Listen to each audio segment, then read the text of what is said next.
주시는 참된 기쁨도 헤아릴 수 없도다. 내가 매일 십자가에 더 가까이 가오니 구세주의 흐린 고백 비로소 나를 정죄하소서. 내가 매일 십자가에 더 가까이 가오니 구세주의 흐린 고백 비로소 나를 정죄하소서. 내가 매일 십자가에 더 가까이 가오니 구세주의 흐린 고백 비로소 나를 정죄하소서. 내가 매일 십자가에 더 가까이 가오니 구세주의 흐린 고백 비로소 나를 정죄하소서.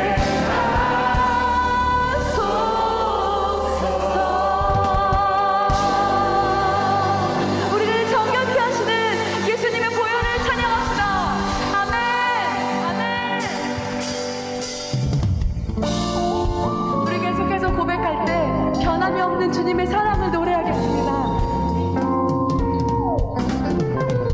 변찮는 주님의 사랑과 거룩한 보혈의 공로를 우리가 찬양을 합시다.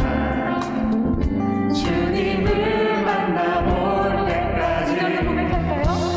우리를 깨끗게 한 그는 무궁한 생명의 물이새 생명을 구원한 친구들 하나님 찬양을 합시다.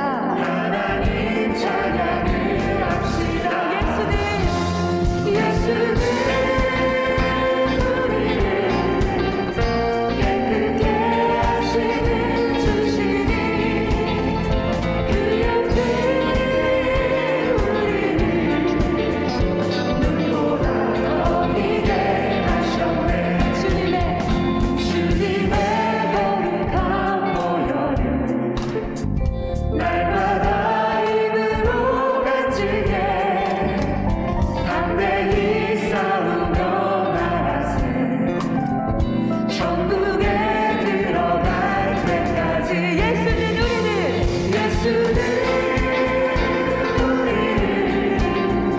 깨끗게 하시는 주시니 그 옆에 우리를 눈보다 더히게 한번더 고백합시다. 예수는 우리를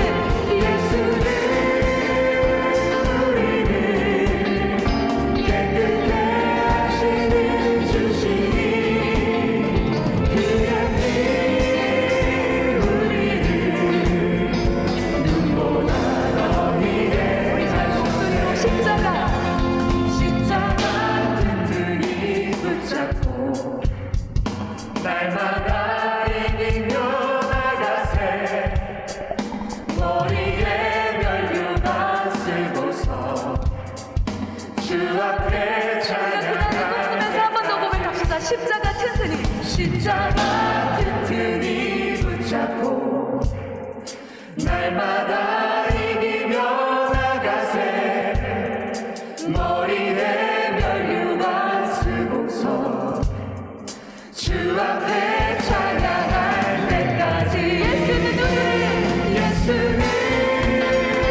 우리를 깨끗게 하시는 주시니 그 옆에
자, 오늘 하나님의 말씀을 보겠습니다. 요한일서 5장 1절에서 3절, 마태복음 22장 37절과 38절이 되겠습니다. 찾으신 줄 알고 우리 다 같이 말씀을 합독을 하겠습니다. 다 같이요. 예수께서 그리스도이심을 믿는 자마다 하나님께로서 난 자니 또한 낳으신 이를 사랑하는 자마다 그에게서 낳은 자를 사랑하느니라. 우리가 하나님을 사랑하고 그의 계명들을 지킬 때에 이로써 우리가 하나님의 자녀를 사랑하는 줄을 아느니라. 하나님을 사랑하는 것은 이것이니 우리가 그의 계명들을 지키는 것이라. 그의 계명들은 무거운 것이 아니로다. 예수께서 이르시되 내 마음을 다하고 목숨을 다하고 뜻을 다하여 주 너의 하나님을 사랑하라 하셨으니 이것이 크고 첫째 되는 계명이요. 아멘. 자, 지난주에는 하나님을 가까이 하라고 하는 말씀으로 우리가 함께 은혜를 받았습니다. 오늘은 하나님을 사랑하라고 하는 말씀의 제목으로 말씀을 전하겠습니다. 요한일서 4장 16절에 보게 되면 하나님은 사랑이시라는 말씀이 있습니다. 하나님은 사랑이시라. 여러분, 이 말씀은 사랑이 곧 하나님이시다는 말씀은 아니죠. 이 말씀은 하나님의 본질이 곧 사랑이시다라고 하는 거죠. 하나님의 본질이 사랑이기 때문에 하나님은요, 사랑을 떠나서는 존재할 수가 없고 하나님의 사랑을 말하지 않고는 설명될 수가 없는 분이십니다. 뿐만 아니라 우리의 신앙생활 역시도 하나님의 사랑이 없이는 어떤 것도 행할 수가 없습니다. 여러분 한번 생각해 보십시오. 하나님에 대한 사랑이 없이 우리가 어떻게 하나님을 예배할 수가 있겠습니까? 한 영혼에 대한 사랑이 없이 우리가 어떻게 그 영혼에게 주의 복음을 전할 수가 있겠습니까? 하나님에 대한 사랑이 없이 어떻게 내 자신을 부인하고 주님께서 우리에게 맡겨준 십자가를 지고 그 주님 가신 길을 따라갈 수가 있겠습니까? 하나님에 대한 사랑이 없이 어떻게 내 눈에 피눈물 나게 만들었던 그 사람을 용서할 수가 있겠습니까? 사랑이 없이는 불가능하죠. 그러므로 사랑은 우리 신앙의 핵심이라고 말할 수가 있는 거죠. 뿐만 아니라 사랑은 우리의 믿음의 성장의 기준이 되는 것입니다. 우리는 흔히 이런 말을 많이 하죠. 믿음이 많이 성장한 것 같아요. 최근 들어서 신앙심이 참 깊어진 것 같아요. 여러분, 믿음이 성장한 것 같다, 신앙심이 깊어졌다라고 말할 때에 그 기준은 무엇이죠? 여러분, 무엇을 기준으로 해서 그 사람의 믿음이 성장했다라고 생각하십니까? 성경 공부입니까? 예배 출석입니까? 아니면 헌금 생활을 잘하고 있는 것입니까? 아니면 봉사와 섬김입니까? 다 맞는 말이죠. 믿음이 성장하면 자연스럽게 나타나는 열매들이죠. 그렇지만 이 모든 것을 다 행하였을지라도 내 마음속에 하나님에 대한 사랑이 없다면 우리는 그 사람이 믿음이 성장했다라고 말할 수가 없는 것입니다. 왜냐하면 주님이 말씀하신 가장 큰 계명이 바로 하나님을 사랑하는 것이기 때문입니다. 자, 믿음의 성장은 얼마나 교회를 오래 다녔느냐에 있지 않습니다. 얼마나 내가 성경을 많이 알고 있느냐에 있지 않습니다. 믿음의 성장은 내가 얼마나 하나님을 뜨겁게 사랑하고 있느냐, 어제보다는 오늘, 오늘보다는 내일 하나님을 내가 얼마나 진심으로 사랑하고 있느냐, 그 사랑에 의해서 우리가 결정된다라고 하는 것입니다. 그러니까 내 믿음이 얼마나 성장했느냐라고 하는 것은 내가 얼마나 주님을 사랑하느냐에 달려 있는 것이죠. 뿐만 아니라 우리의 모든 신앙생활의 동기는 바로 사랑입니다. 자, 우리가 하는 모든 일에는 동기라고 하는 것이 있어요. 그 동기가 뭐죠? 어떤 일을 하게 만드는 힘을 말하잖아요. 그러니까 공부하는 학생에게도 동기가 중요하죠. 직장 생활을 하는 사람에게도 동기가 굉장히 중요합니다. 그런데요, 신앙생활도 마찬가지. 신앙생활을 하는 사람에게도 동기가 중요하죠.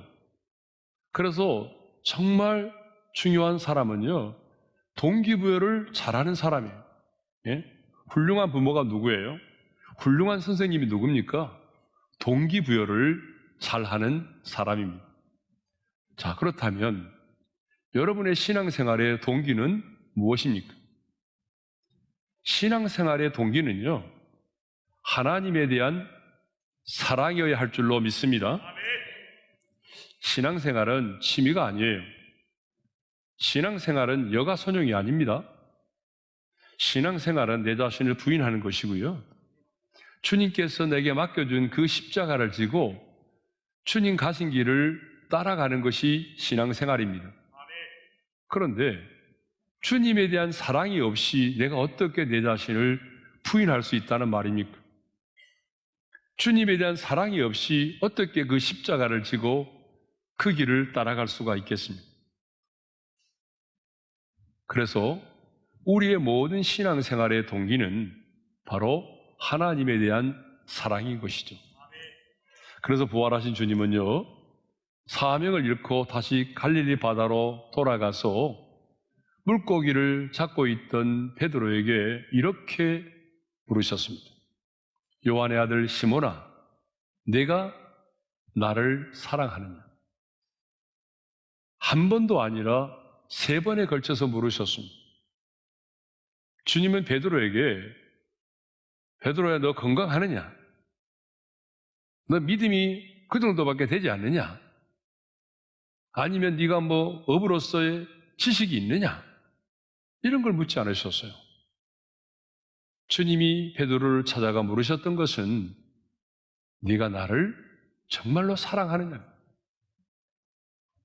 왜 주님은 베드로에게 3번에 걸쳐서 네가 나를 사랑하느냐라고 물으셨을까요? 그 이유는 주님에 대한 사랑이 없이는 주님께서 맡겨준 사람을 낚는 업으로서의 사명을 감당할 수가 없기 때문입니다. 주님을 사랑하지 않고서는 주님 가신 그 길을 따라갈 수가 없기 때문이죠. 여러분, 그렇습니다. 우리가 좀 배우지 못해도, 가난해도, 어떤 육체의 질병을 갖고 있어도 다른 일들은 얼마든지 할 수가 있습니다. 그러나 주님을 따르는 일은, 주님께서 우리에게 맡겨준 그 사명을 감당하는 일은, 아니, 신앙생활은 주님에 대한 사랑이 없이는 불가능합니다. 자, 우리의 신앙생활의 동기가 뭐죠? 바로 하나님에 대한 사랑이라는 것이죠. 그래서 주님은 어느 계명이 가장 큰 계명이냐라고 물어왔던 율법사에게 이렇게 말씀하셨습니다. 주 너희 하나님을 사랑하라. 우리 말씀을 함께 읽겠습니다. 다 같이요. 예수께서 이르시되 내 마음을 다하고 목숨을 다하고 뜻을 다하여 주 너희 하나님을 사랑하라 하셨으니 이것이 그거 첫째 되는 계명이요. 예수님은 하나님을 사랑하는 것이 계명 중에 가장 크고 첫째가 되는 계명이라고 말씀을 하셨습니다. 그리고 하나님을 사랑하되 어떻게 사랑하라고 말씀하셨습니까? 마음을 다하여, 목숨을 다하여, 그리고 뜻을 다하여, 누가복음에서는 힘을 다하여 사랑하라고 말씀하셨습니다. 여기 다하여라고 하는 말이 몇 번 나오죠? 3번 반복해서 나오죠? 이 다하여라고 하는 말은 무슨 말이냐 그러면요, 모든 것을 건다는 말이에요. 그러니까 네 자신의 전 존재를 쏟아부어서 그렇게 하나님을 사랑하라는 거예요. 예? 그러면 왜 주님은 마음을 다하여 하나님을 사랑하라고 했을까요? 사랑은 마음으로 하는 것이기 때문에 그렇습니다. 여러분, 사랑은요, 머리로 하는 게 아니에요. 사랑은 지식으로 하는 게 아닙니다. 사랑은 논리로 하는 게 아니에요. 사랑은 뭐죠? 마음으로 하는 거예요. 내 가슴으로 하는 거죠. 그래서 우리가 사랑을 표시할 때 어떻게 표시하죠? 우리 마음, 가슴을 상징하는 하트로 표시하지 않습니까? 왜요? 사랑은 마음으로 하는 것이기 때문에 그래요. 여러분, 엄마가 자녀를 사랑할 때, 자기가 낳은 자식을 사랑할 때 여러분 어떻게 사랑하죠? 머리로 사랑합니까? 지식으로 사랑합니까? 아니에요. 어머니가 그 자식을 사랑할 때는요, 마음으로 사랑하는 거죠. 그래서 자녀가 열이 오르면 어떻습니까? 밤에 갑자기 열이 오르면 병원에 갈 수도 없고, 그러면 밤을 지새우면서 수건에 물을 적셔서 어때요? 그 이마에 올려놓고, 여러분 밤을 지새우는 것이 어머니가 아니겠습니까? 왜요? 마음으로 사랑하기 때문에 그렇습니다. 예. 사랑은요, 머리로 하는 게 아니에요. 사랑은 마음으로 하는 것입니다. 저희 집에 손녀가 와 있거든요. 예, 이번 주에 가는데, 제가 지난번에 말씀드렸잖아. 시도 때도 없이 숨바꼭질 하자고 그런다고. 예. 시도 때도 없이 커튼 뒤에 숨어라, 문 뒤에 숨어라, 이불 속으로 들어가라. 예. 제가 할까요, 안 할까요? 하죠. 예. 그것만이 아니에요. 요구하는 게 너무 많아요. 예? 복도를 막 기어가면서 날 보고 기어오라는 거예요. 예? 할아버지도 기어와봐. 그러면서 기어오라는 거예요. 제가 할까요, 안 할까요? 제가 기어가죠. 이 몸으로 무릎이 아픈데 막 기어가는 거죠. 여러분, 왜 그럴까요? 제가 마음으로 사랑하기 때문에 그렇죠. 제가 지식으로 사랑한다면 그렇게 하지 않아요. 저는 분명히 얘기하겠죠. 어른한테 그러면 안 돼. 혼을 내겠죠.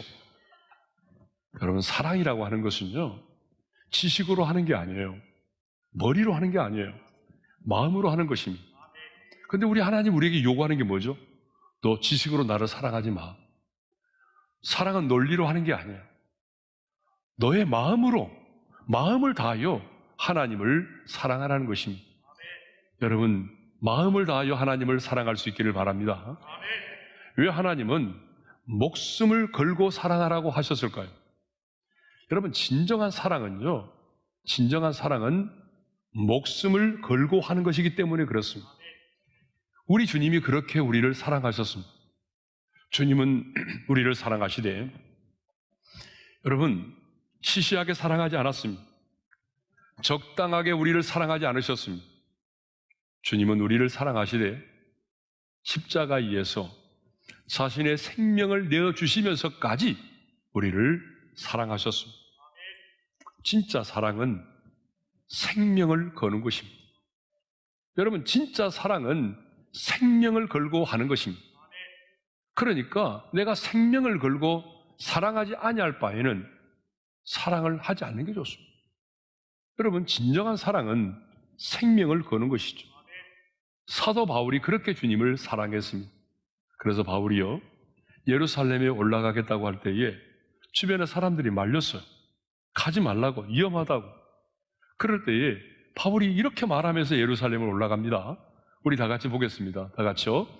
여러분이 어찌하여 울어 내 마음을 상하게 하느냐? 나는 주 예수의 이름을 위하여 결박당할 뿐만 아니라 예루살렘에서 죽을 것도 각오하였노라. 사랑은 이렇게 목숨을 거는 거죠.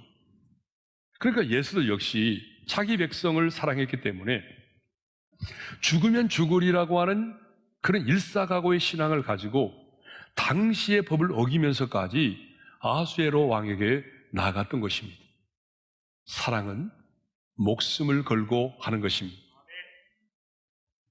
또 주님은 뜻을 다하여 하나님을 사랑하라고 했습니다.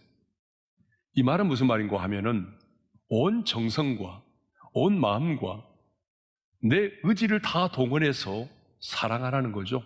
예. 그러니까 내가 가지고 있는 시간과 내가 가지고 있는 돈과 내게 있는 열정과 내게 있는 건강과 내게 있는 모든 은사들을 동원해서 그렇게 하나님을 사랑하라는 거죠. 우리 하나님은 철학자의 하나님이 아니십니다. 또 학문의 연구의 대상도 아니십니다. 우리 하나님은 우리가 영원토록 사랑해야 될 사랑의 하나님이십니다. 그러므로 우리는 하나님을 사랑하되 시시하게 적당하게 사랑하지 말고 여러분의 마음을 다하여 여러분의 목숨을 걸고 여러분의 전 의지를 동원해서 그렇게 하나님을 사랑할 수 있기를 주님의 이름으로 축원합니다. 그러면 여러분, 누가 하나님을 사랑할까요? 누가 하나님을 사랑하죠? 아무나 하나님을 사랑할 수 있을까요? 아닙니다. 오늘 본문을 보게 되면 하나님께로서 난 자만이 하나님을 사랑할 수가 있습니다. 자, 오늘 본문 1절을 읽겠습니다. 시작. 예수께서 그리스도이심을 믿는 자마다 하나님께로부터 난 자니 또한 낳으신 이를 사랑하는 자마다 그에게서 난 자를 사랑하느니라. 자, 하나님은 아무나 사랑하는 게 아니에요. 하나님께로부터 난 자만이 하나님을 사랑할 수 있습니다. 그러면 하나님께로부터 난 자가 누구죠? 이렇게 말씀하고 있죠. 1절을 보게 되면 다시 한번 읽겠습니다. 시작. 예수께서 그리스도이심을 믿는 자마다 하나님께로부터 난 자니. 여러분, 누가 하나님께로부터 난 자죠? 예수께서 그리스도이심을 믿는 자입니다. 그리스도가 뭐예요? 기름 부음을 받은 자라는 말이에요.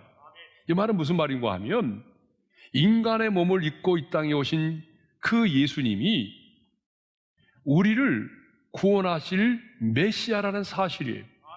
그러니까 예수께서 그리스도이심을 믿는다라고 하는 말은 인간의 몸을 입고 이 땅에 오신 예수 그리스도가 그토록 우리가 기다려왔던 메시아이시며 우리의 구원자이심을 믿는 것입니다.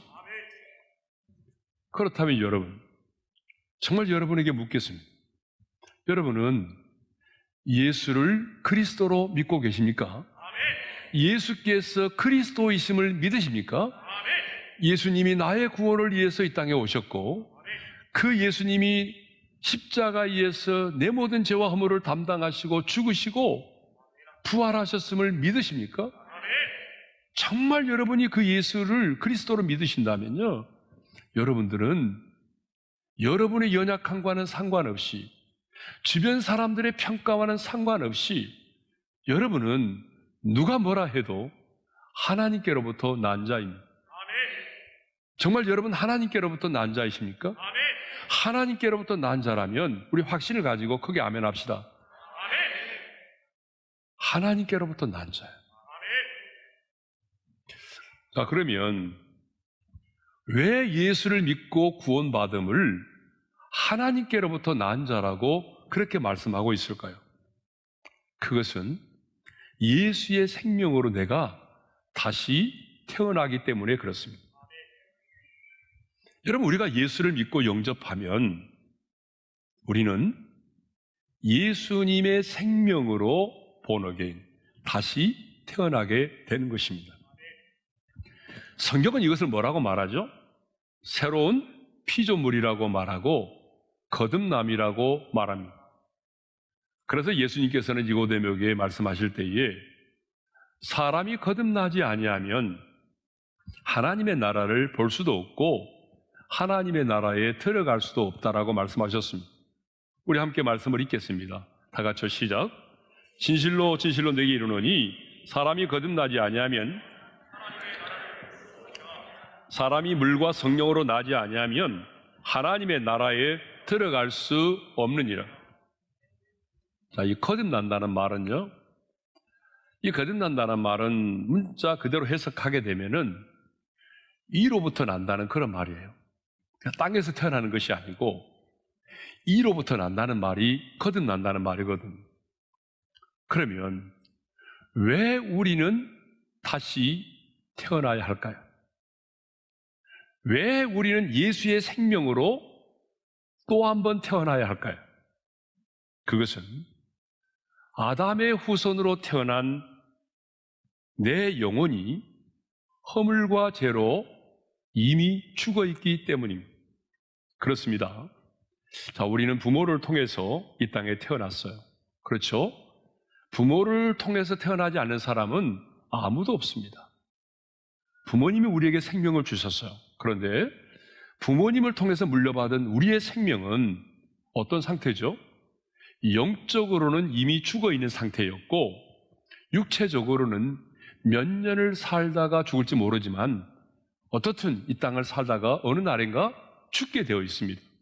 이것이 부모님이 우리에게 물려준 생명이죠. 그런데 내가 예수를 믿으면은 예수의 생명으로 다시 태어나게 되는 것입니다. 그러면 예수의 생명은 어떤 생명입니까? 제가 수없이 여러분들에게 말씀드렸습니다. 예수님의 생명은 죄와는 무관하고 죽음을 이긴 부활의 생명입니다. 그래서 예수님이 인간의 몸을 입고 이 땅에 오실 때에 우리처럼 정자와 난자의 착상을 통해서 태어나신 것이 아니라 성령으로 잉태돼서 마리아의 자궁을 빌려서 오신 것이죠. 왜 그래요? 아담으로부터 올라오는 죄성을 갖지 않기 위해서입니다. 그래서 예수님의 생명은 죄와는 무관한 생명이시고 죽음을 이기고 부활하신 생명입니다. 그런데 오늘 우리가 예수님을 영접했어요. 예수를 믿게 되었어요. 그러면 우리는 그 예수의 생명으로 죄와는 무관하고 죽음을 이기시고 부활하신 그 생명으로 내가 다시 태어난 것입니다. 그래서 사도 요한은요, 요한일서 5장 11절과 12절에서 이런 말씀을 하고 있습니다. 다 같이 읽겠습니다. 시작. 하나님이 우리에게 영생을 주신 것과 이 생명이 그의 아들 안에 있는 그것이니라. 아들이 있는 자에게는 생명이 있고 하나님의 아들이 없는 자에게는 생명이 없는지라. 아니, 멀쩡히 살아있잖아요. 그런데 멀쩡히 살아있지만 예수 그리스도가 없는 자는 생명이 없다는 거죠. 왜요? 부모로부터 물려받은 생명만을 가지고 있기 때문이죠. 그런데 오늘 우리가 예수님을 영접하게 되면 예수님 안에 있는 생명, 죄와는 무관하고 죽음을 이긴 그 부활의 생명으로 우리가 다시 태어나게 된 줄로 믿습니다. 왜 우리가 하나님을 사랑해야 합니까? 내가 하나님을 사랑해야 되는 가장 결정적인 이유는요, 하나님이 나를 당신의 생명으로 낳으셨기 때문이죠. 주님께서 당신의 그 생명으로 우리를 낳으셨기 때문입니다. 여러분, 왜 자식이 부모를 공경하고 사랑합니까? 왜 자식이 본능적으로 부모를 공경하고 사랑하죠? 그것은 부모의 생명으로 낳았기 때문이죠. 부모가 자신을 당신의 생명으로 낳으셨기 때문이죠. 마찬가지예요. 왜 우리가 하나님을 사랑해야 됩니까? 그 이유는 하나님이 나를 당신의 생명으로 낳으셨기 때문입니다. 그러면 이제 하나님을 사랑한다는 것은 구체적으로 무엇을 의미할까요? 자, 하나님은 영이시고 눈에 보이지 않는데 그 눈에 보이지 않는 영이신 하나님을 사랑한다는 것은 구체적으로 무엇을 의미하죠? 첫째로 눈에 보이는 바 형제를 사랑하는 것입니다. 자, 본문 1절의 말씀을 다시 한번 읽겠습니다. 시작. 예수께서 그리스도이심을 믿는 자마다 하나님께로부터 난 자니 또한 낳으신 이를 사랑하는 자마다 그에게서 난 자를 사랑하느니라. 하나님께로부터 난 자는 그에게서 난 자를 사랑한다고 했습니다. 그에게서 난 자가 누구죠? 나와 동일하게 하나님의 생명으로 거듭난 자, 다시 말하면 믿음의 형제를 말하는 것입니다. 그러니까 하나님께로부터 난 자는요, 본능적으로 나를 낳으신 하나님을 사랑할 수밖에 없고, 그 하나님을 사랑하는 자는 하나님의 생명으로 태어난 하나님께서 낳으신 그 믿음의 형제를 사랑할 수밖에 없다는 것이죠. 그래서 성경은요, 끊임없이 우리에게 하나님을 사랑하는 자는 형제를 사랑해야 된다라고 가르치고 있는 것입니다. 요한일서 4장 20절의 말씀을 함께 읽겠습니다. 다 같이요. 누구든지 하나님을 사랑하노라 하고 그 형제를 미워하면 이는 거짓말하는 자니 보는 바 그 형제를 사랑하지 아니하는 자는 보지 못하는 바 하나님을 사랑할 수 없느니라. 자, 여러분 이 말씀을 잘 보십시오. 누구든지 하나님을 사랑하노라고 하면서도 눈에 보이는 바 형제를 사랑하지 않는 자는 어떤 사람이라고 말하죠? 거짓말하는 자라는 거죠. 거짓말쟁이라는 거죠. 네? 그런데 여기 누구든지라는 말이 굉장히 우리에게 도전으로 다가옵니다. 누구든지. 여러분 이 누구든지라는 말은 뭐죠? 한 사람도 예외가 없다는 얘기죠. 그러니까 목사이든지 장로이든지 권사이든지 교회 생활을 오래 한 사람이든지 아니면 이제 예수를 믿었든지 모태신앙이든지 한 사람도 예외 없이 하나님을 사랑한다라고 말하면서도 눈에 보이는 바 형제를 사랑하지 않는다면 그 사람은 거짓말하는 사람이라는 거죠. 그 이유가 뭐예요? 눈에 보이는 그 형제를 사랑하지 않는 자는 눈에 보이지 않는 하나님을 사랑할 수가 없기 때문이죠. 자, 하나님은 영이시기 때문에 우리 눈에 보이지 않습니다. 그럼에도 불구하고 우리는 고백합니다. 기도할 때마다 주님 사랑합니다. 찬양할 때마다 주님 사랑해요. 늘 우리는 찬양하면서 기도하면서 예배를 드리면서 주님에 대한 사랑을 고백하죠. 그런데 이렇게 우리가 주님에 대한 사랑을 고백은 하면서도 내 눈에 보이는 그 형제를 내가 사랑하지 않는다면 여러분 우리의 그 고백은 거짓이라는 거예요. 진실이 아니라는 거죠. 물론 형제 중에는요 참 사랑하기 힘든 사람들이 너무나 많이 있어요. 예. 형제 중에는 여기서 형제라는 것은 남자만 말하는 게 아닙니다. 모든 믿음의 지체들을 말하는 거예요. 형제들 중에는 정말 싫은 사람이 있어요. 다시 보고 싶지 않은 사람이 있어요. 그래서 어떤 분은요 그 사람 보기 싫어서 교회 나가지 않는다 이런 사람도 있어요. 하지만 그가 진정으로 거듭난 하나님의 사람이라면 그리고 내가 하나님을 사랑한다면 우리는 그 형제를 사랑해야 한다는 것입니다. 두 번째로 하나님을 사랑한다는 것은 무엇이냐? 하나님을 사랑한다는 것은 말이 아니라 그의 계명들을 지키는 것이라는 거죠. 자, 3절의 말씀을 읽겠습니다. 다 같이요. 하나님을 사랑하는 것은 이것이니 우리가 그의 계명들을 지키는 것이라. 그의 계명들은 무거운 것이 아니로다. 요한복음 14장을 보게 되면 예수님은 형제 사랑에 대해서 계속해서 강조하고 계십니다. 요한복음 14장 15절의 말씀을 먼저 읽겠습니다. 너희가 나를 사랑하면 나의 계명을 지키리. 21절에도 이렇게 말씀하고 있습니다. 읽겠습니다. 나의 계명을 지키는 자라야 나를 사랑하는 자니. 그런데 여러분 주님께서 하신 말씀을 유심히 들여다보게 되면 왜 주님은 사랑하라고 말하지 않고 내 계명을 지키라고 말씀하셨을까? 여러분 그렇지 않습니까? 나를 사랑해라 그렇게 말하지 않고 나를 사랑하면 내 계명을 지키라고 말합니다. 여러분 그 이유가 있습니다. 그 이유가 뭐냐 그러면 사랑이라고 하는 것은 추상명사입니다. 그리고 당신을 내가 사랑합니다. 말로 그렇게 말할 수 있어요. 그런데 상대방은 저 사람이 정말 나를 사랑하지 알 수가 없는 거예요. 어느 정도 나를 사랑하고 있는지를 알 수가 없어요. 그렇죠? 그런데 계명을 지켜 행하는 것은 숨겨질 수가 없는 거죠. 눈으로 볼 수 있는 것이죠. 확인될 수가 있는 거죠. 그러니까 정말로 네가 나를 사랑한다면 계명을 지키라는 거예요. 말로만 그렇게 사랑한다고 말하지 말고 내가 너에게 일러준 그 계명을 지키라는 것이죠. 정말 네가 나를 사랑한다면 사랑하기 때문에 그 계명을 지키라는 것이죠.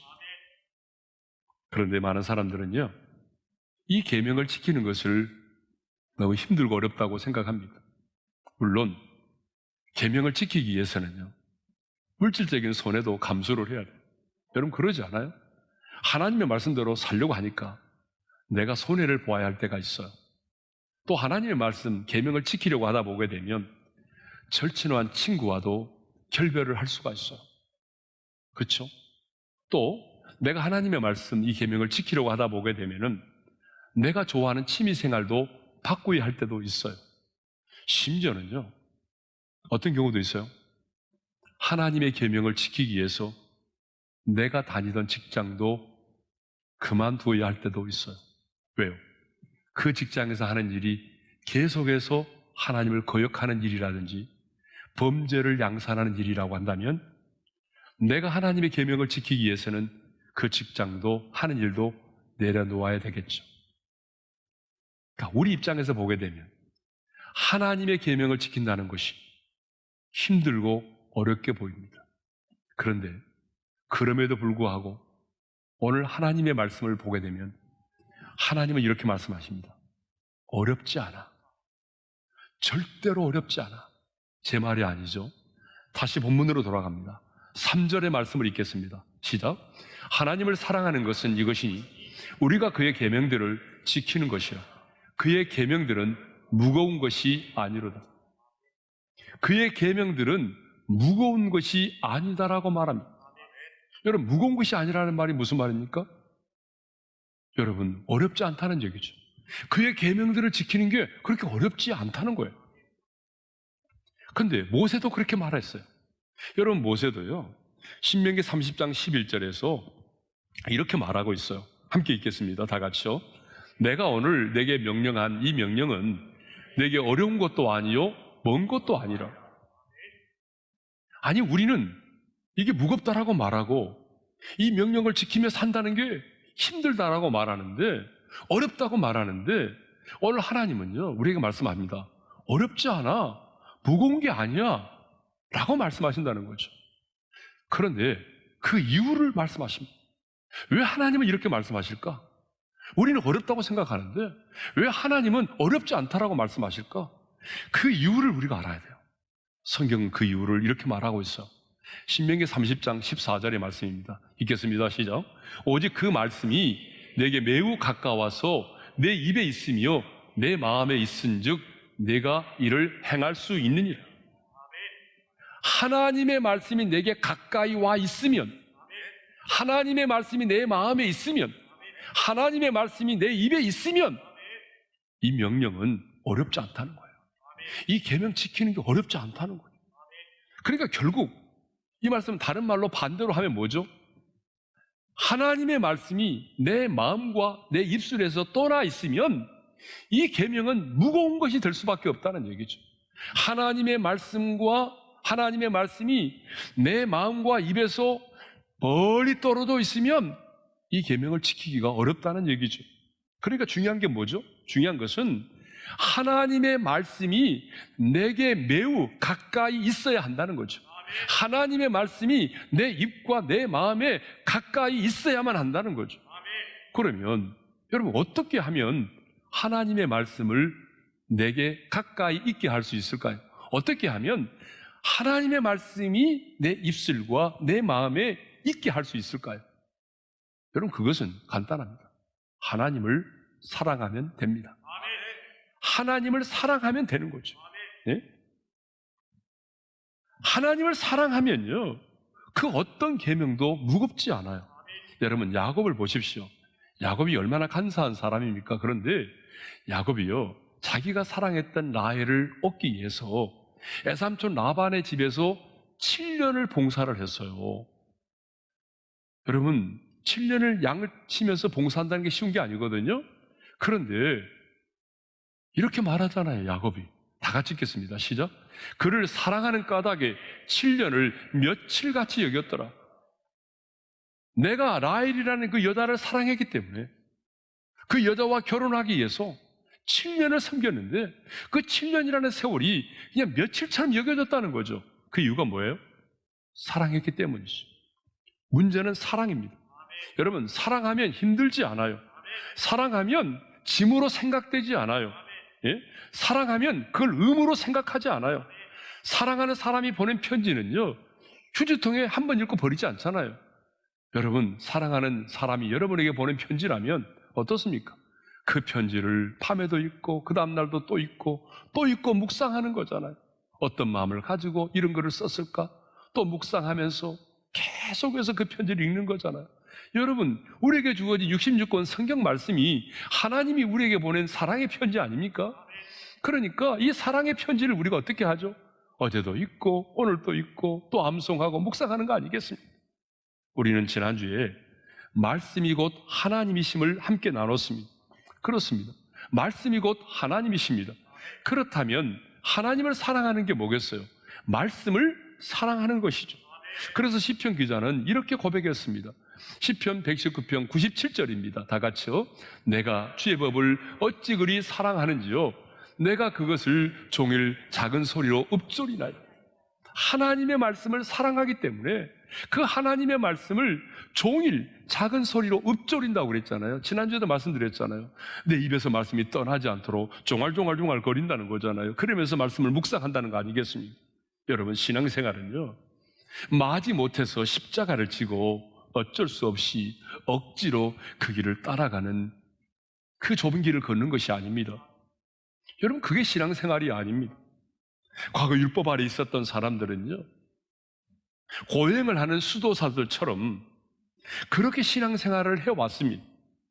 613가지의 계명을 만들어가지고 사람들에게 무거운 짐으로 지워지게 했어요. 그리고 그것을 지키도록 강요했어요. 근데 여러분, 이것은 율법의 생활이지, 종교 생활이지, 주님이 원하시는 신앙생활이 아닙니다. 그런데 목회자의 눈에 보게 되면요, 여러분, 지금도 신앙생활이 아닌 종교의 생활을 하고 있는 분이 너무나 많아요. 하나님은 우리가 종교 생활하기를 원하지 않아요. 신앙생활을 하기를 원하십니다. 그런데 신앙생활은 무엇으로부터 출발합니까? 하나님을 사랑하는 것으로부터 출발합니다. 하나님을 사랑하기 때문에 내가 오늘 또 그 말씀을 내 입술과 내 마음에 두면서, 하나님을 사랑하기 때문에 오늘 또 그 말씀을 지켜 행하면서 따라가는 거죠. 자, 우리는 하나님을 사랑해야 합니다. 왜냐하면 하나님을 사랑함이 우리 신앙의 핵심이기 때문입니다. 하나님을 사랑하는 것이 내 신앙의 믿음이 성장했다는 기준이 될 수 있는 것이고, 하나님에 대한 사랑이 오늘 또 내 모든 신앙생활의 동기가 되기 때문입니다. 여러분은 오늘 왜 이 예배 자리에 오셨습니까? 하나님을 사랑하기 때문이죠. 왜 여러분들이 남들이 싫어하는 교사로 섬기십니까? 왜 토요일마다 나와서 교회를 청소하고 주차위원으로 섬기고 남들이 힘들어하는 그 일들을 여러분의 시간과 몸과 물질을 바쳐 헌신하십니까? 그 이유는 단 한 가지입니다. 내가 주님을 사랑하기 때문, 하나님을 사랑하기 때문이죠. 그런데 하나님은 아무나 사랑하는 게 아닙니다. 하나님께로서 난 자만이 하나님을 사랑합니다. 저와 여러분은 하나님께로부터 난 자입니다. 하나님을 사랑할 수 있는 특권을 가진 사람들. 그러기에 우리는 오늘 또 눈에 보이지 않는 그 하나님을, 눈에 보이는 형제를 사랑함으로 사랑해야 하는 것이죠. 하나님이 주신 계명들을 지켜 행함으로 그 하나님을 사랑하는 것입니다. 계명들을 지켜 행하는 것은 결코 우리에게 무거운 짐이 아닙니다. 사랑하면 하나님을 사랑하면 결코 무거운 짐이 아닙니다. 주신 말씀 마음에 새기면서 우리 이 시간에 찬양하겠습니다. 사랑합니다. 나를 자녀 삼으신 주 찬양합니다.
한번 눈을 감고 주신 말씀 마음에 새기면서 기도하겠습니다.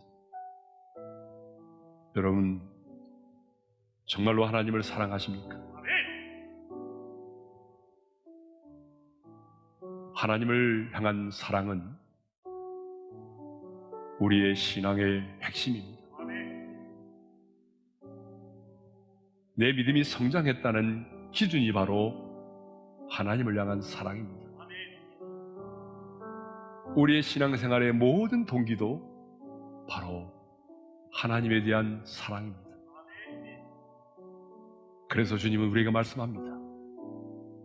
너는 너의 마음을 다하여 목숨을 걸고 너의 의지를 총동원해서 주 너희 하나님을 사랑하라고 말씀하십니다. 여러분, 사랑은 아무나 하는 게 아니에요.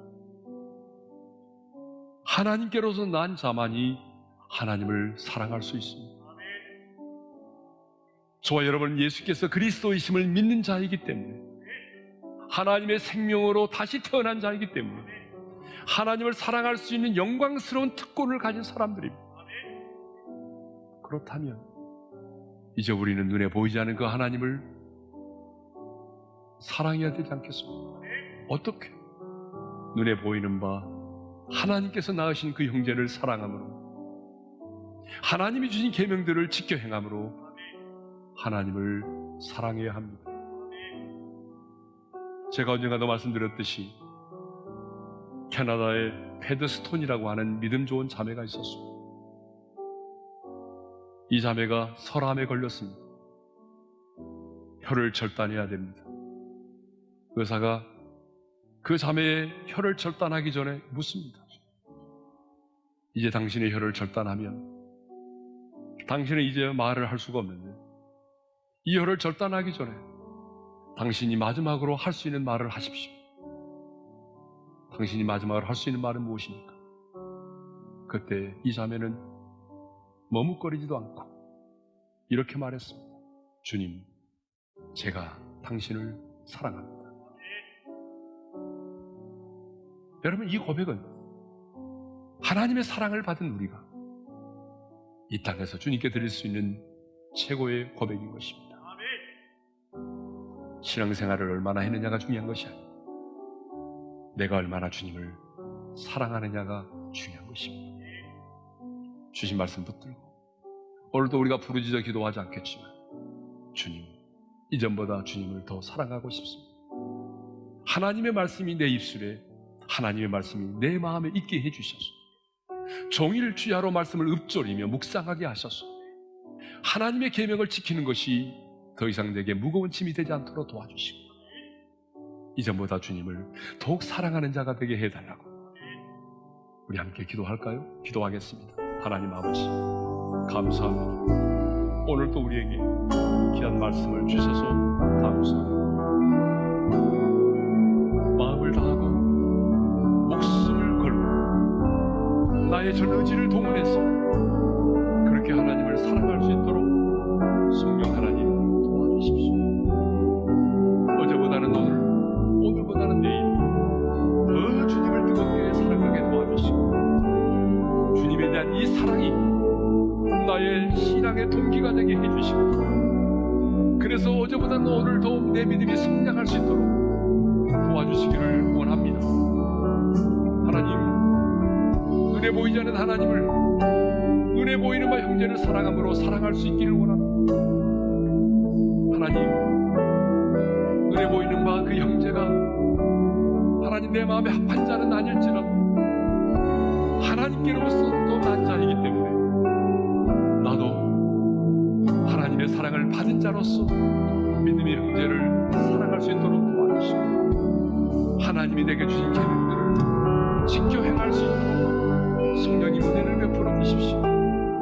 하나님의 말씀이 내 입술에 머무르게 하시고, 하나님의 말씀이 내 입에, 하나님의 말씀이 내 마음에 머무르게 도와주셔서 시편 기자의 고백처럼 종일 작은 목소리로 이 말씀을 읊조리게 하시고, 그래서 하나님 종일 이 하나님의 말씀을 묵상하고 이 하나님의 계명을 지키는 것이 더 이상 내 인생에 무거운 짐이 되지 않도록 도와주시기를 원합니다. 사랑하는 우리 어린이 성도들, 이 말씀을 듣는 모든 성도들, 하나님의 사랑을 경험하게 하시고 그 하나님의 사랑 안에 거하게 해주시고 이전보다도 하나님을 사랑하는 자들로 살아가게 도와주시옵소서.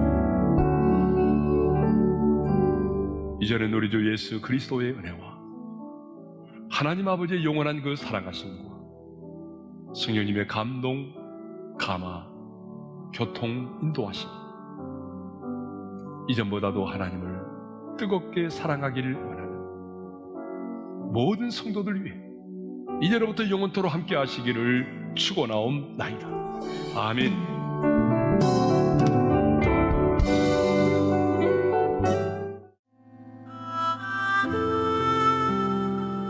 지금은 미디어 선교를 위한 헌금 시간입니다. 이 예배를 통해 삶 가운데 은혜와 회복이 충만하시길 간절히 기도합니다.